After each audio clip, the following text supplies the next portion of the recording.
So I really haven't talked about the situation in Gaza and the West Bank on this channel. Well, I haven't at all. Not for lack of interest, but because I don't want to say anything too glib, and there's so much information that just, and new information that just bam, bam, bam, bam, bam. It just keeps on coming. The situation keeps on developing with time.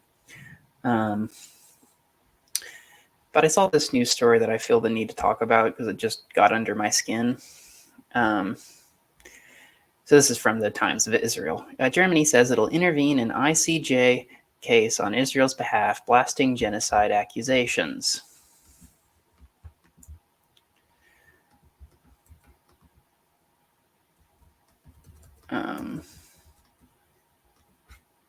Oh, okay. Wait. Sorry, just working on some technical stuff. Okay. The German government sharply rejects allegations before the UN's top court that Israel committed genocide in Gaza and warned against political instrumentalization of the charge. Government spokesman Stephen Hebenstreit said in a statement that Israel was defending itself after the inhumane attacks by Hamas on October 7th. He said Germany would intervene as a third party before the International Court of Justice under an article allowing states to seek clarification on the use of a multilateral convention. The move allows Germany to present its own case to the court that Israel has not infringed the Genocide Convention and is not committed or intended to commit genocide.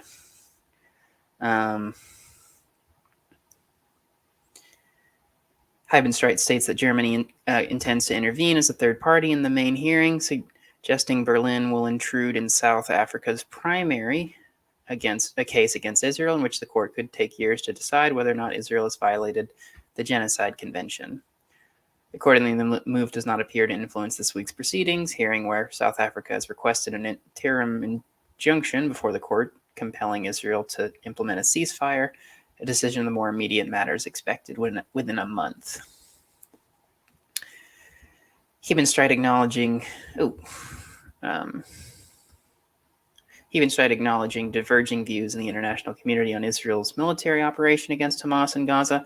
However, the German government decisively and expressly rejects the accusation of genocide brought against Israel before the International Court of Justice. The accusation has no basis in fact.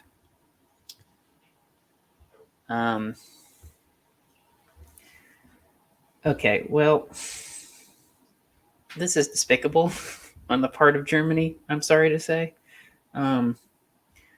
Because all this is doing is perpetuating propaganda. All this is doing is perpetuating the propaganda that whenever Israel does it, it's okay. Whenever Israel does it, it's not a crime. It's not genocide. It's justified. It's self-defense. This is insane. I don't know. I mean, again, I was going to say, I don't know why Germany feels the need to do this. I know why Germany feels the need to do this, because this propaganda is so deeply ingrained in the Western psyche. That is to say, equating the Jewish identity with the state of Israel, which is a mistake. And it's a mistake because how can a state,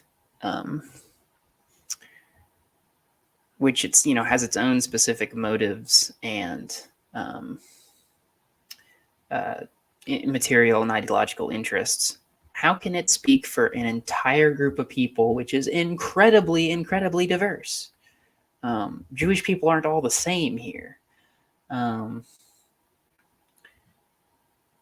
But of course, Israel calls itself the state of the Jewish people, and it is formally a religious state.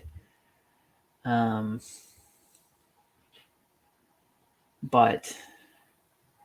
I mean, that's the issue with religious states in general, right? I mean, they're not the states of the people who occupy them, or they're not the states of the citizens. They're the states of some abstract group of privileged people, like the Islamic Republic of Iran, is a Islamic theocracy. But no one would say that Iran speaks for all Muslims. I mean, sure, there's multiple Islamic states and there's only one Jewish state, but that's beside the point. Criticism of a state does not necessarily equate to criticism of a certain religious or ethnic group, even if that state is a Jewish homeland. I mean, Chomsky makes this point pretty clear. I think this was in a C-SPAN interview in like 2003 or something. But he argues that, like, well, look, we should distinguish between a Jewish homeland and a Jewish state. Like, a Jewish state is a religious state, and in Chomsky's views, illegitimate by that definition. But like a Jewish homeland, well, that would be a secular state with perhaps like a predominantly Jewish population, or in the case of Israel and Palestine, like a state that is includes both Jews and Palestinians in it. So that I think needs to be kept in mind here. This is, I think, the motivation for downplaying the genocide accusation in these against Israel. Nobody wants to seem anti-Semitic. Nobody wants to seem like they're attacking a group that suffered, one of the greatest crimes in the history of humanity. But again, those are not the same thing. And if you look at the, both the rhetoric of Netanyahu and the state of things on the ground in Gaza and the West Bank, I think you understand why. I mean, so like I said, or I didn't say this earlier, but yesterday was January 13th, and it was the 100th day mark in the war between Israel and Hamas. But so Israel will pursue its war against Hamas until victory and will not be stopped by anybody, including the World Court, Prime Minister Benjamin Netanyahu said in a defiant speech Saturday evening.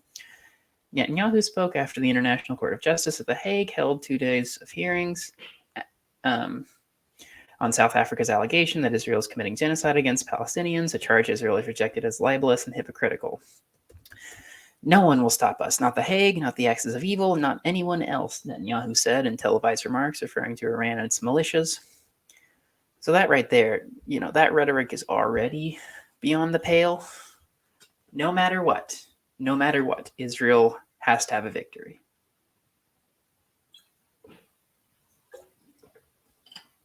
Well, that's the language of a psycho. That's the language of someone who's saying, oh, I'm going to do anything it takes to get that damn victory. And also, so since the war began, 23,300 people have been killed in Gaza. That's according to the Hamas-run Gaza Health Ministry. And then by contrast, 1,200 people have been killed in Israel, and 520 Israel Defense Forces officers have been killed. And then the UN's Palestinian Relief Agency, the head of that, Philip Lazzarini, he issued a statement, and he says there are now 1.4 million people in UN shelters in Gaza, and how these people are facing looming starvation. It's also a similar thing is said by chief economist of the UN's World Food Program, Arif Hussein. He says about 577,000 people in Gaza, which is equal to a quarter of the population, are now starving. And another important fact to keep in mind is that the Gaza meets its needs primarily through humanitarian assistance. So 75 to 80% of the basic needs of people in Gaza come from humanitarian aid, which has been scarce in the current situation. So when you're bombing hospitals, when you're killing a bunch of innocent civilians, women, children, infants.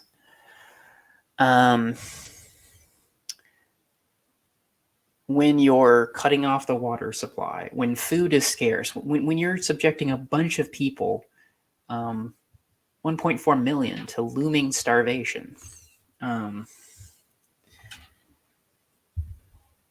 that is genocidal. That is the consequence of such actions will lead to massacres at a genocidal scale. People can't live like that. You'll be shocked to find out. So we shouldn't be downplaying what's going on. It's a humanitarian crisis, and it's not justified just because Israel does it. It's not justified because, we hate Hamas. Oh, Hamas is a, Islamic terrorist organization. They don't count. They're not people, fundamentally, is the perspective. And it's like, no, we must put a stop in this. And that's why, there's been, I think, a fairly successful, actually, boycott of Starbucks. There have been protests all over the country on this issue. I went to one here locally.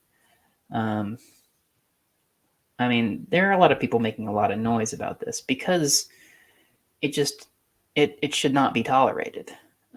Actions like this should not be tolerated from any state, including Israel. I guess that's about it. We need to keep talking about this. We need to keep stating just the truth of the matter, the facts. Whatever people say, whatever propaganda they're insisting you believe, don't let it get to you. And hopefully in the long run, we can create a world in which all countries, including Israel, do not behave in this way. I'm not holding my breath for that one. It's a pretty cruel place out there. But this is the kind of stuff we don't need to tolerate anymore.